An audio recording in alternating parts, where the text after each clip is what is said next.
Welcome to the second ever episode of Founding Fathers. I'm your host, Dan Cashman, and this is Yaakov Klein. We are the founders of Cashman Klein, and we are also fathers. On this podcast, we will be interviewing other folks just like us, guys that are founders and CEOs who also happen to be fathers. And we're going to talk about all the similarities, the differences, and how one makes you better at the other or worse at the other.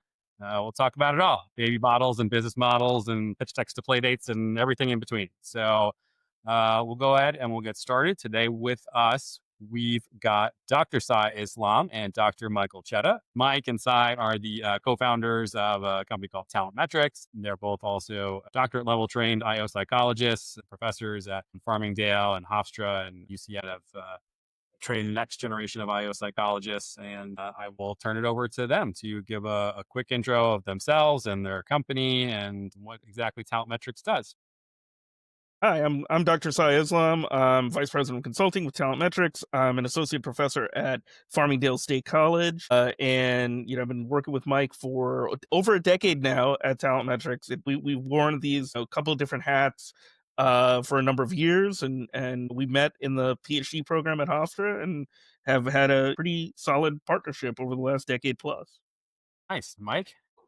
Yeah, I'm Dr. Michael Chetta. I'm now the managing partner, although just like Sai, I'm a co-founder of Talent Metrics. And yeah, it's been over 10 years since we founded the company, and been at least 15, I think, that we've been colleagues and friends since we met in the Hofstra PhD program. Like Sai had mentioned, consulting kind of is the thing we do now on top of teaching, which Dan mentioned. Yeah, I'm currently the director of the Master's IO program at UCF. Not a tenured faculty there. I don't have a research appointment, which means I can do Talent Metrics, which is nice. I does have his tenure over there at Farmingdale. Both of us working at state institutions while we consult definitely gives us an interesting viewpoint, I think, of the field. So before we jump into the family, you want to tell us a little bit more about Talent Metrics? So, like, if I'm a founder and I'm wandering out in the wild and the entrepreneurial wilderness, what kind of pain point brings me to Talent Metrics? Yeah, so we generally work in three big buckets, especially with small to medium sized businesses. We try to bring the science of biopsychology to those small to medium sized businesses. So we always get asked, what's our ideal client look like? Usually, a client that is hitting triple digits in employees, that's just gone from like small business to working their way up to medium sized business, and they want to hire more effectively. They want maybe a customized selection tool, whether that's an interview, whether that's some sort of selection test. That's one big area that we work in. Second big area is outsourced people analytics, where the types of insights that a Google or a Facebook is able to derive internally, we're able to provide to small to medium sized businesses at a fraction of the cost. And then third big area is training and development, specifically around leadership and executive coaching. Nick and I actually just submitted a chapter to ATD's Handbook for Leadership. Is that the name of the book? Tentative title, yeah. And I've written a couple of books with my buddy Gordon Schmidt about leadership development. So our big area, is training, and whether it's team building or leadership development with executive coaching, or kind of groups of leaders together. So those are the three big pain points. If there are other pain points that you have, we can help you with those, or we'll refer you to the medical professional of your choice. Yeah. I think part of the branch off what Sai said is those are our typical buckets, but then we get contacted by really small companies.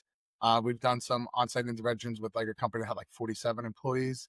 But then there's a few very, very large companies like Prudential and IBM that we've worked with. And that is its own interesting endeavor, because obviously they're much larger organizations. I think for those, they probably fall into that second bucket of, we have all this data, we do all these things. Can you help give us a fresh perspective? They're not asking us usually to create SJTs or selection tests, like Sai mentioned, more of the small and mid-sized companies. We do a bunch of other stuff kind of at random as SMEs in IO psychology, if there's interesting opportunities that come up, but definitely assessments and training and leadership and analytics are things that we find ourselves to be much better at or much more comfortable at. And now we have a bunch of experience doing it agnostic as far as types of organizations and industry. And that's a great selling point of IO psychology, is that we can quickly upscale internally or upskill in what we need to know about a profession, and then we can just apply research methodology, psychometrics, and kind of evidence-based management and do things for them and help improve outcomes. It's the universal donor of consulting offerings. I have a quick question about a question that we always get that I'm curious how you guys answer, which is, oh, you're just human resources or you're just HR. How do you respond to that in delineating the difference between the two? I don't know if I want to make a huge difference in between HR, because we end up working with a lot of HR professionals, and they oftentimes are our champions and our key stakeholders, either HR folks or talent development folks. And so what we try to do is we try to frame ourselves as sort of the behind the scenes folks behind the HR. So sure, if it helps you to think of us as sort of a sub category of human resources, yes, we can speak to some of that. But really what we're doing is we're helping with HR strategy, and we provide sort of the data and the insight needed for HR professionals or senior leaders to make decisions about their people practice, whatever that happens to be. I know there's always a lot of discussion about, is IO just HR with another name?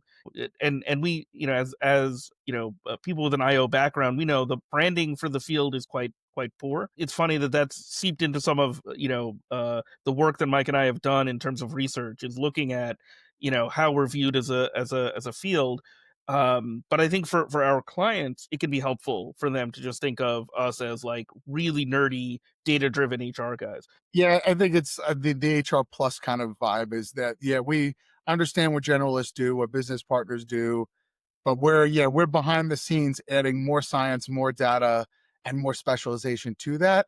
And sometimes we'll mention the degree. Definitely try not to harp on graduate degrees or PhDs, but be like, hey, we have this outside additional science training that we can add to HR, and the value now becomes greater than the sum of the parts.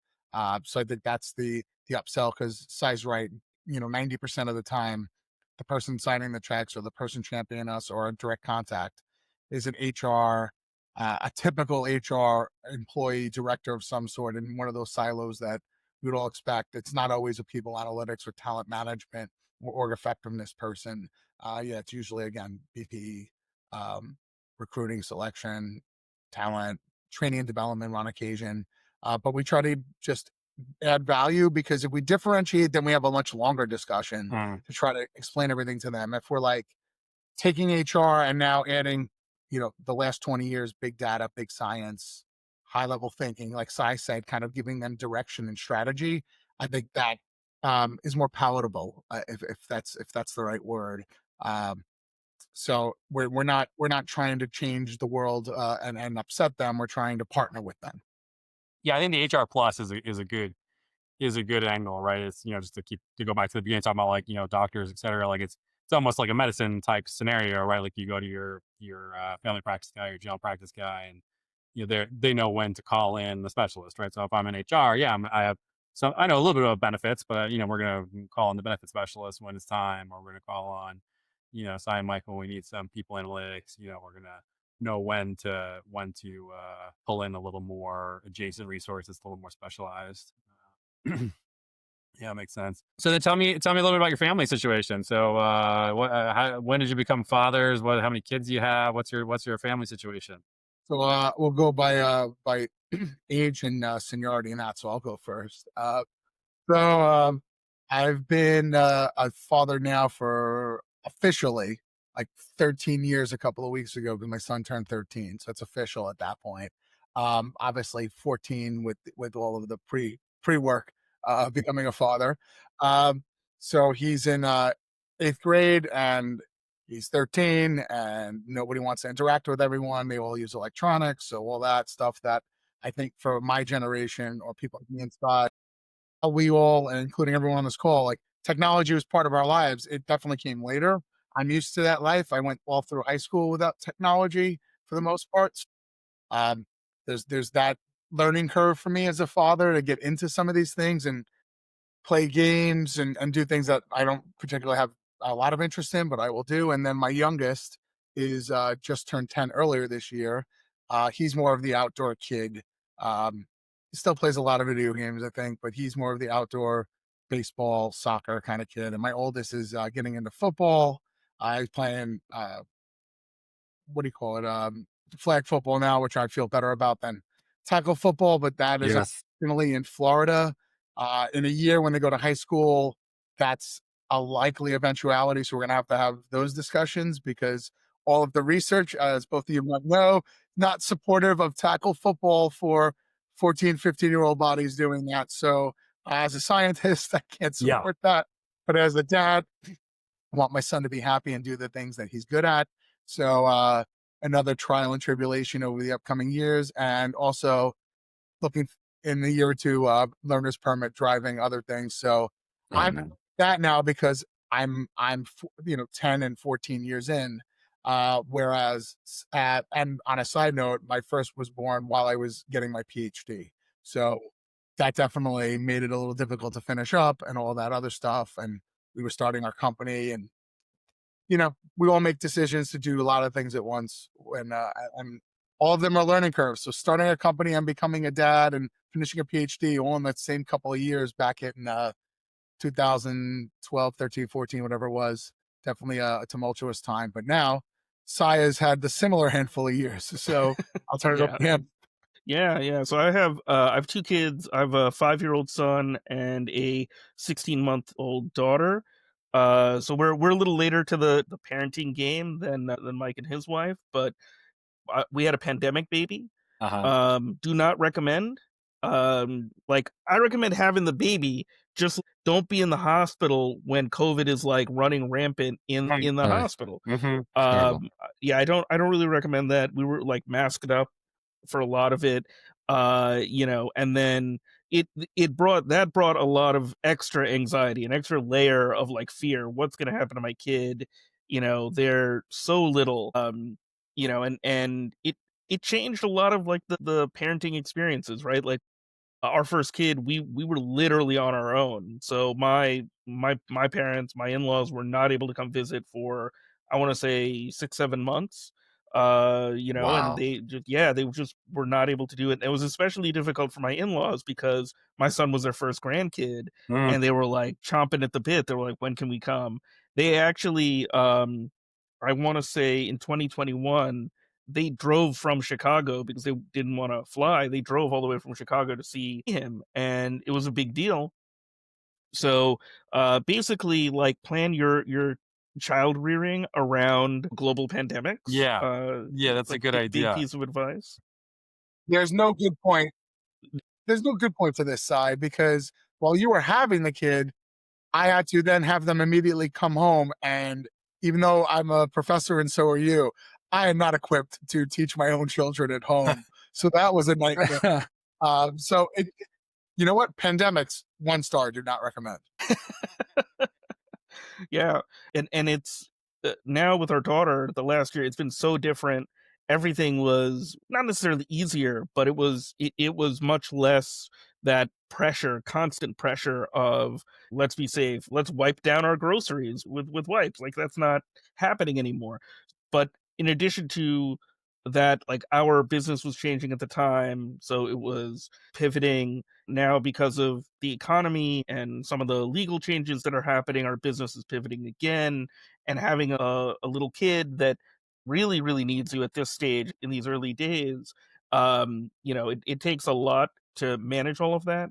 And people always ask us like, how do you manage all of these different responsibilities? But it wouldn't work at all if we didn't have like good departments, good faculty coworkers, excellent partners at home. That's a big part of it. And frankly, I think our kids are pretty flexible, and have been very flexible over the years. Even if they've interrupted certain calls or whatever, doesn't really matter. But that level of like comfort and flexibility that you can have if you're somebody who's a founder and you are interested if you're going to have kids, you really need to make sure that you have that support. If you don't have that support, everything's going to be way harder, Yeah. whether it's a pandemic or not. Yeah. Yeah, definitely, as Sai mentioned. all the changes, and again, COVID is a big one, and it changed obviously for Cy having kids and for me being them in school, but there's changes all the time. There's always flux. There's weeks that are stressful at the university. There's weeks where students are stressful. There's weeks where clients are stressful, and it really does help that. Yeah, both of our spouses, our wives are pretty accommodating, and they've humored us and allowed us to work together for the last decade, and travel together, um, and not be like, why should we even let you two weirdos out of the house? But they've allowed that, and yeah, the kids have been pretty accommodating. They know that like I have to travel sometimes. Although, as a weird aside, I know it's obviously side travels. His son does believe that I live inside the computer in a Zoom meeting because That's of the true. pandemic. Yeah. And afterwards, and so just every once in a while, I run in. You show me something he does, and I have to laugh that he thinks this is what you do. Yeah. This is what he thinks I'm on the computer and I'm just having meetings with Mike. So he has like a toy computer. He pulls it out. He'll hit some buttons. He'll be like, "Hi, Mike. How are you doing?" And it's like it's literally like a little toy. It's making these random sounds. Oh yeah, we got to do that. Okay, and then closes it up, and I'm like, and I'll ask him like, "So what are you doing?" I'm like, "Oh, I'm being like daddy. I'm having meetings." I'm like, That's all you "Okay, do. That's all you do. Yeah. that's it. All I do is have meetings." As he's gotten older, he's gotten a little more interested in like participating in the meeting. So I've got the door closed now because I don't need him walking in and just sitting down and getting involved. Right. Right. Yeah, they're cute when they kind of float in the back or like gonna hop on your lap for a second, and then you can redirect them. But like when they decide Yeah, to be the star of the meeting, that's a different. that yeah. But again, maybe they are the stars. Like who wants to real visually look at me and Cy? Like kids are cuter, they're more Yeah. entertaining. How about as we think about, you guys are founders of your company, and obviously you're one of the first founders of your families. What are the similarities and the differences between being a founder and being a father? And let's start with the similarities. What would you say are the spaces where those things line up? You are leading in a variety of ways. This honey, if you're listening to this, I don't lead anything. Now, uh Good move. you gotta cover your bases. But you lead in whatever areas you happen to lead in, whether that's like bill paying, whether that's managing the house. I would also say that being a founder and being a father, especially in the modern era, requires a lot of coordination. We were talking earlier about partners. You need to coordinate. If you and your wife are not on the same page, things are going to be hard. Things are going to be really difficult.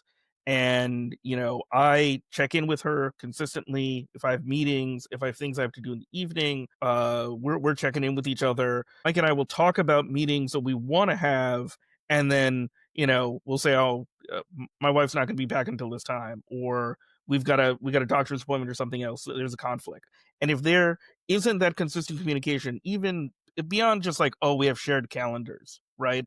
Like, if you don't have that level of communication and that level of flow, both as a founder and as a father, I think there's going to be problems.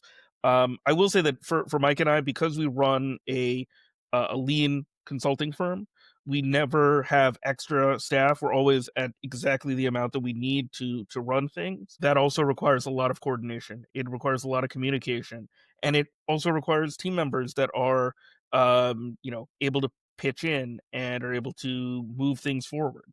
So for us, we spend a lot of time recruiting and hiring associates and interns that we know are going to do a great job. And I think our hit rate on who we've brought on is much higher than most other companies. And I think that's benefited us greatly. So yeah, I think that's one of the big commonalities between those two. Yeah, just to pair it off of that, I think Cy's right. I think we practice what we preach more than others. Like we're all about selection and assessment and evidence-based management, database decision making. Yeah, I think we've done a really good job of finding the right people for the ebbs and flows of how we work and the types of work we do.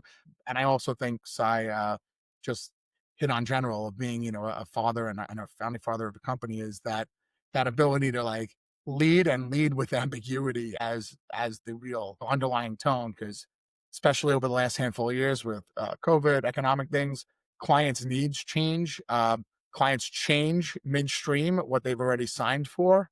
Mhm. Be flexible with them. Actually, I mean, I think being a father is much, I don't know if harder is the word, requires a lot more planning and skills and dealing with ambiguity. And it's just coordination of like, just because something's on the calendar, that helps to see the calendar. It becomes I have to stay late for class, or we have this thing for a client that we need to do this weekend. And like, oh, can we do this? Can we do that? It is constantly communicating. And without these tools, we'd be in trouble, but we definitely have to go above and beyond. And then in our case, yeah, the people we work with, Sai is doing research.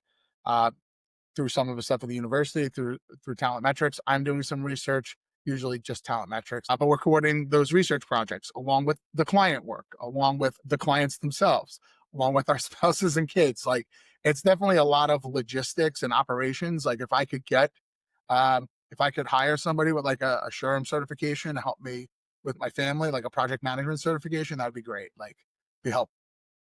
So it's you guys are so data based and you're doing so much analytics. Let's talk about family data and family analytics. So what are your KPIs? What are the competencies that from, being the leaders of your family that you're trying to role model, that you're looking to measure in your children? I will interject, just like every client project that starts, there's no KPIs, there's data, and I'm just trying to make it day to day. I know.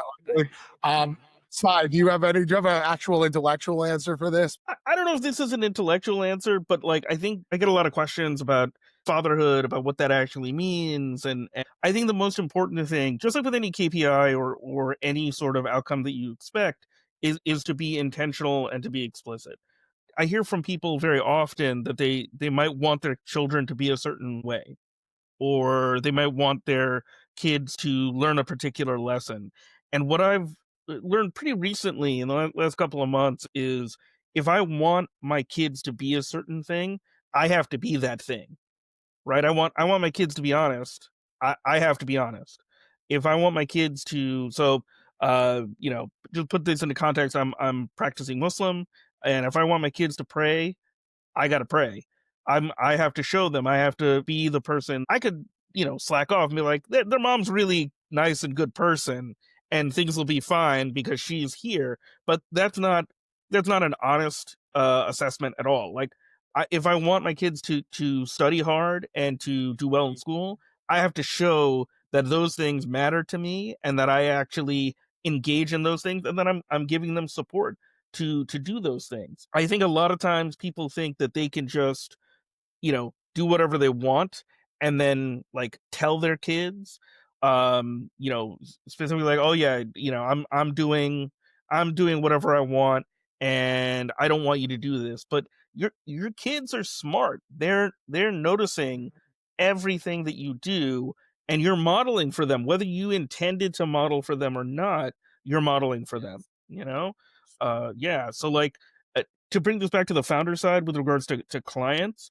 um I would say you're modeling things for clients too. If you're setting expectations about, I expect meetings to start on time, you're going to show up on time. There's no ifs, ands, or buts about it. So you're modeling that behavior with them every time. And so I think that's also true for children. And that also the relationship building piece is kind of the same, right? You want to have a relationship with your children where they can come to you. And I think it's worse. I often wonder with Mike, your kids are older now and they've got phones, they've got devices. There's a whole set of their life that you do not really know. Like, you hear about it, but you're not in it. My kids are at an age where whatever I'm seeing, whatever they're doing, I'm aware of at this point. Mm. They don't have a secret life hidden in a device that I don't know about. It's like it's like a remote employee are the older kids, right? Like, they're doing work, you're hopefully seeing output, but you're not tracking their day to day, their hour to hour, production. You're not supposed to. Uh, uh, I think What are we measuring here? I think that on that, then some of that is, yeah, being mindful parent, but like the apps that can watch the apps on the phone, but also every day, like hey, actually tell me about your day. Let's do Yeah, for sure. like performance management where we're having level setting conversations at home, but it's like, what are you doing? And yeah, like, oh, I know you're tired, but you have practice tonight, or you have a game tonight and you're tired. But you see that like mom and daddy get up. So I'm a very early riser. I'm up at like 4 or 5 in the morning sometimes. I'm like, you see, I get up and I start all the stuff for you so that I can start my day. And then we take you to these things. I'm like, this is part of being responsible. Like, this is how you build trust. And if you do these things, it lets me trust you and lets me know that you're responsible, and you get more freedom from that too. And if you have an issue, I can help you along the way, but we all have to be present and accountable. So I don't want to hear that you can't spend 10 minutes to do homework. You can't go to practice because it's your job. That's your responsibility. It's going to make you a better adult and give you character. Yeah. You both mentioned something that resonated and spoke to me is, you have sort of like the competencies of you're trying to role model to make sure that they can see the behaviors, copy the behaviors, all of that stuff, right? And we talk about that with clients all the time, as you do. But then you also mentioned the relationship, which some people might put together and say, well, it's all one thing, but there is an instance of, you know what, you have to do all the role modeling, and you have to do the clear expectations and the accountability, and you have to do the relationship building, and don't expect one without the other to be effective. And I feel like that applies a lot with the work that we do in like the four of us do, of training companies. Like, yeah, you have all these things, but if you don't have that, then you're going to lose on one side or the other. And so connecting with your kids just from a relationship standpoint, not from a upbringing standpoint, if you know what I mean, in terms of teaching them what to do. Absolutely. Absolutely. And I think for me at least, there's a big cultural difference where my parents are originally from Bangladesh. And my dad lost his father very young. He lost him when he was 4. And he had a couple of father figures in his life, but he never had like a model or what a dad was supposed to do or what a dad was supposed to be like. And the cultural model for what a father does from that era, we're talking early 20th century Bangladesh, is very different from what the expectations are in the United States. And so, my dad and I, we get along, but we don't sit down and chat or talk about things in the same way. It's a very, very different relationship than what I'm trying to foster now with my son, where we'll sit down, we'll read a book, we'll talk about what the book means, what it actually is, and it's a very, very different vibe. And so the same thing can be true in relationships that you have with clients. There's some folks where you're just like, okay, I'm here to do the work and I'm delivering on the work. Do you like the work? Great. But, for us as a small business and as a boutique consulting firm, in order to give, a better experience for the client, I will say, I think Mike is better at this than I am. Building those relationships, building those connections is, I think, really very important. I think many of our clients enjoy working with us and like to spend time with us, and that's part of the reason that they've chosen to work with us. Not just because we bring a particular type of expertise, but because of the kind of attitude we have. I Yeah. thought it was the beards and Yeah. That too. You know what? It's That it's too. in spite of the beards. I think Sai hit on it, and when I teach my students, and even I guess when I talk to my kids, I explain to them that like listening to people and like explain to them what you heard from what they said, and getting to know them is a nice thing. I also explain to them that the more you know about somebody, the easier it is to like have conversations with them, relate to them, understand their sense of humor. For clients, the more we understand about them and their organization, the more we can kind of navigate that relationship. And this might go back to the weird thing of both Sai and myself have MBAs and a lot of work experience before we even got our PhDs. And I think we honed the more soft skills, like we're scientists and everything, but they don't teach you soft skills in an IO-PhD program necessarily. Although Hofstra, where we went, definitely more applied and a better focus than other programs. We came with that, the sales, the mentorship, the training types, jobs, and experience, along with the MBA. Definitely focused on just building relationships. you mentioned, Mike, about how you also tell this to your students, that the relationship building is something that's important. I'll tell you that Dan and I went to a program. We both went to Baruch, and there was a professor there who, buddy, who also, like we quote him all the time, and he spoke about how important that relationship building was, and it really did impact us. So keep inspiring your students in doing that, because it made a difference for us. And I'm sure that you're making a difference for your students as well. I think some of, again, what makes us good at what we do is that we can relate to others and chat with them, and hopefully as a parent building that rapport with my kids.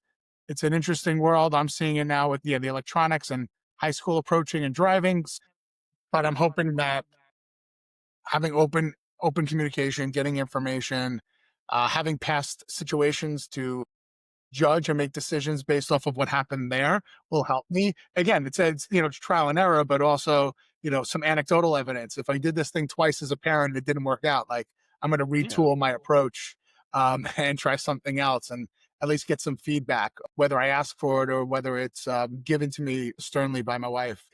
Yeah, I mean, I think on the business side, people underestimate the value of the trust and the relational aspect of it, right? Because even if you can't get down with just the social side of it, just from the practical side of it, from building a business as a founder, as an entrepreneur in particular, where like you don't know where the next dollar is coming from necessarily, right? You always have to be building that pipeline, and so I feel like it's really important to emphasize the trust, right? So I think that the more a client trusts you, the more you can be honest in your feedback. I think sometimes you see people get scared to say something to a client because they're worried that they're going to get mad at them or something like that. And when you have that trust and you have the ability to say, like, listen, guys, like, we need to change directions, or you're doing something and you have to stop doing it, or you're doing something, you need to do more of it.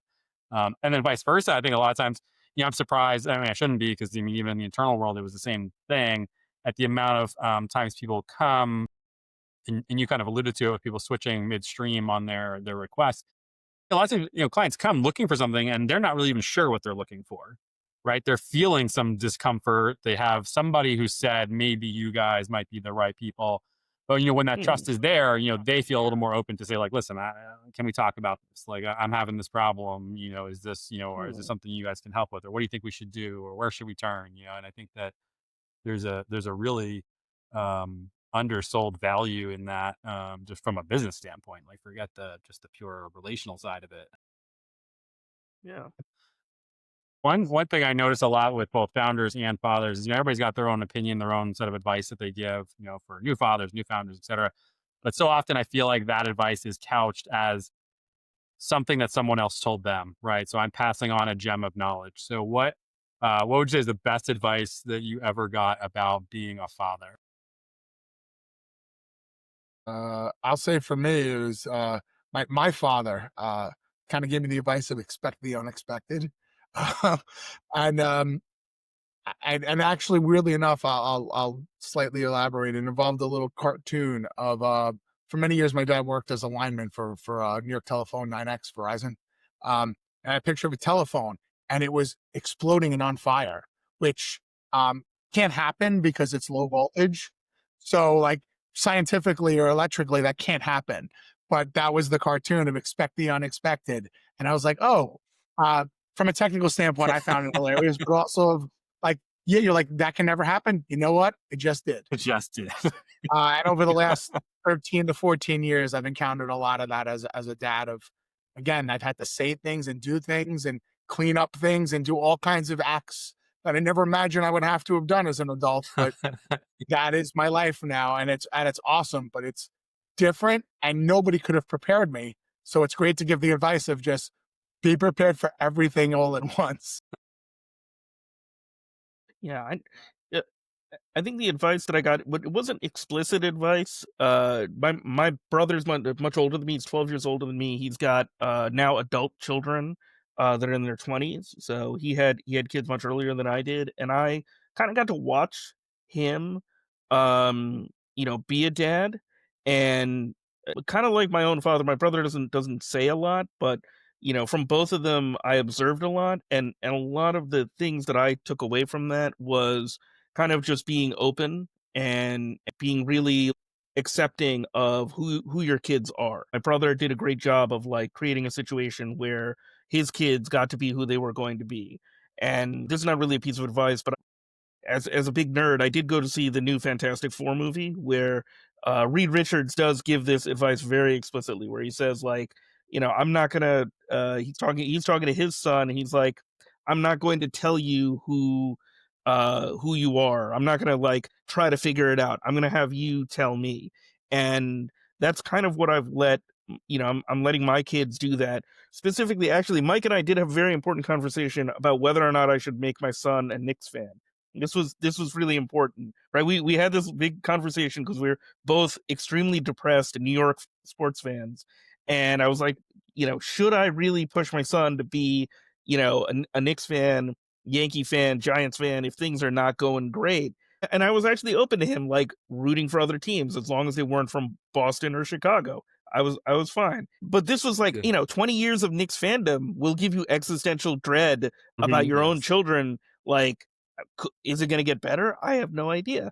So, but I basically was like, okay, he'll tell me what he likes. But weirdly, because he sees that I'm a Knicks fan, he's like, okay, I guess we're a Knicks fan.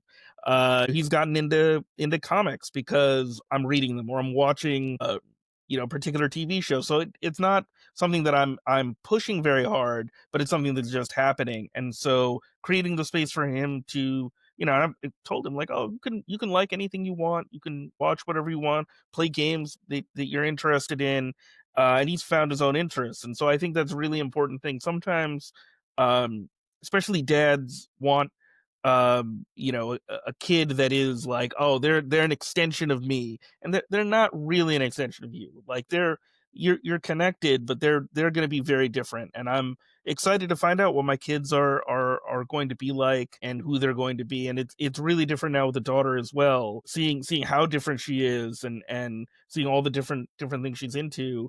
I'm gonna have a lot of fun figuring out what's gonna happen in the future. So. One day, Cy will get on a call and his hair will be braided, or he'll have bow ties in it, or something like that. I've got beard beads. I'm ready. Yeah, like the Crocs. There'll be charms in the beard. Yeah. Oh man. All right. And then last question, same exact thing. Being a founder, what's the best piece of advice someone ever gave you about being a founder? I'm trying to think if it was maybe not specific advice, but I'll give a little shout out here. So when we were starting our company, I reached out to Jeff Saltzman. He's the CEO of Org Vitality. Lucky enough they were our vendor when I worked internally. And he was just always very kind and giving of his time. And he just took several hours out of his time many, many years ago to chat with me about the ideas of trying to balance all of the things of operating a small business and starting a small business, and talking about like, don't forget about like the legal part of this or the financial part of this, or like, don't forget you have to hire people. And like, it was maybe overwhelming. And then like, I think Cy and I both realized some of this from our MBAs, but he definitely was like, have all of these things in place before you go forward. At least initially. And I get a lot of students that come to me and go, I've worked for 6 months somewhere, I'm going to start my own consulting firm. And I'm like, that is not a good idea. Not if you want to like make money and survive. He gives the advice to like, talk to a lot of people, get your ducks in a row, have an idea of what your mission or vision was for you to do. There's space instead of just going out there haphazardly. Because again, you don't get prepared for starting your own company. Even in an MBA, they didn't do that super well. And obviously in an IO PhD, they don't. So he was like, ask questions, get experience. And when you think you're ready, keep waiting and then call me back if you have more questions. So I think patience is probably, patience is a virtue when starting your own company. Yeah. I think that that's absolutely right. Is getting those ducks in a row in the beginning, establishing that is really important. I think one of the best pieces of advice that I got actually was from another faculty member, Dr. Michael Goodstone, who used to run his own practice. He worked with another IO, and he told me something that was really important, which was that when he was independent, he would be servicing clients in the first part of the year and then selling for the second part of the year. And that's not very hopeful or happy advice. That's just like, oh, that seems hard. And I think that set expectations for me, that level set for me what it would mean. Yeah. Because when I was in those classes, I really think that I had no no clue, because when you're in graduate school, you're like, oh, everybody wants an IO to do the work that they want to do. And in reality, companies are very much willing to stay the course. They're just willing to like, oh, we're hanging, we're fine. We don't need to invest the energy to make this change, to really make this happen. But they should invest in that. And sometimes it doesn't happen. So understanding that was what consulting was going to be like, that there was going to be this two-hander position that I'm going to be selling and I'm going to be servicing. I think sometimes, having dealt with founders as clients, sometimes founders are very caught up in, oh, I have this wonderful idea for a product. The product is really good, but nobody knows what the product is. Nobody knows you. You've got to get out there and you've got to be ready to talk about it and Yeah. communicate it both internally and externally. Yeah, no, I agree. I mean, I think people live in such their own little bubble, right? That they think that everybody knows what it is that they do. And I think one of you said it, like, surely people want IO services. I know so because my friends who are 90% IO psychologists said so. Yeah. And, Yeah. it's like, if you've ever seen any of the videos or the book from Alberto Saboya from Google, The Right It. He's got a couple of YouTube videos that are fantastic and a good book, and it's all that. It's like, like actually bringing something to market that people actually want to pay for and actually know about. And it's a lot harder than people think. Anyways, gentlemen, thank you. I think this is a great talk. Really appreciate all your perspective. Feel free to check out Mike and Cy at atometrics.io. Also, Cy was very, very modest and just kind of slipped in that he's the author of 2 books: Leaders Assemble, Leadership Lessons from the Marvel Cinematic Universe, and Elements of Leadership, Lessons from Avatar: The Last Airbender. So feel free to go and check those out. Also, at ATD Leadership handbook should come out soon. And the other year, last year, their consulting handbook came out, and we wrote a chapter in there that gives some advice for people who want to start any kind of consulting firm or entrepreneurial endeavor. That could be helpful. We don't get any money from that, but we like ATD. I think they're a good organization, so that's why we continue to help them and write chapters in their books. But yeah, and there might be some other more fun books coming out from both me and Cy in the next year or two as well. So that'll be fun.